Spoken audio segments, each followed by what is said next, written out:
get the money and the ratata where we send una some days ago? Yes, Chief. We'll get them. Great! Make una ready to bust kasala for any police station when una know say our opponent go get upper hand over us. Make una drive the voters come out. Make una make sure say election not take place for any of those polling units. Una dey hear me so? Yes, sir. While I know the Chief. Doggy. Makasa! Booyaka for the leader. So, Bloody Bayo the demon. A balance. I see your poofness. Lady Peggy. Chair. I see you well. Sorry say them blind your eyes, but get what happened for that last election. No wahala, Chair. It is a success. At least, I still dey manage see with the remaining one eye. Good. You see, this time, more money. Booyaka. But Chief, I won't do the security agency for the police center that day. I hear say they no go take nonsense from anybody wey go cause katakata or fight that day. That one not supposed to be problem for una. Una don't train well for this job now. Make una find how una go take do one that day so that we go win this election. Pepe day. Tanko, what about the new boys when you suppose arrange for this operation?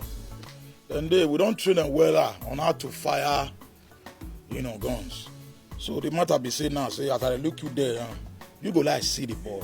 Yes, why? Yes, now bring them come. Area! I'm there with you. I better bring those young chap. Chief, as I tell you so, these young chaps now from university, the way they take young, now so they take hot. Chair, I don't bring the don't shoe. Bros, wanna arrange myself for this side.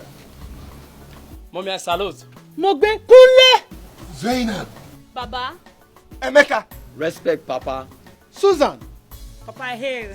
Guy, this one's not be talk to. Sure. Now what children be this one? Chief, Wakwi. Sure, not today. Come, let me tell you something. All these children, we don't train them die. As you see them, so they be machine. They can do anything as I tell you. So we don't train them for this election purpose. Actually, they hear me. No, tell me that nonsense. You guesses now your eye not to see your ears. This pikin are the trainer to become engineer. And Kule, my son, if they read book when you want to be doctor. Zainab, now law they read for university. Emeka, my pikin, they go school to study mechanical engineer. But mommy, we will deliver this job any now. Una election. Yes, now. Shut up your mouth. This job not be job for children. No. This job not for trained thugs. Not be una type. Una feel losing our lives. Chief, these children, we don't train them. The fire gonna be their problem again. You see, as you see them there, so as the matter be, so now forefront we want put them. If you know the kind of passion where all these boys them get, where they want me their papa and their mama take win this election, you got no say the matter not be here. See, as you see them there, so they already carry chest, come and take collect anything because for now. Yeah! This work is too risky. We don't want to make our children then go die.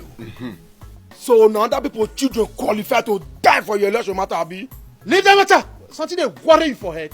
Oh yeah, fast. Move. Move in. Let you go school. Come on, move. Nonsense. Una know where. We said that una work for us. Now go to carry our children. Zainab, you won't carry gun. You don't see gun from my hand before. Area. Hey. Una see the matter so. Now this one make me bring una come here, make una come learn. When I go to say gbege must dey, election talking at the way. Now say what I go do out, put sense for this youth them head. Now man go university, go pack these politician children. Make una see how they take value their children. It good make we youth of these days, make we put sense for our head. Make we say no to election violence.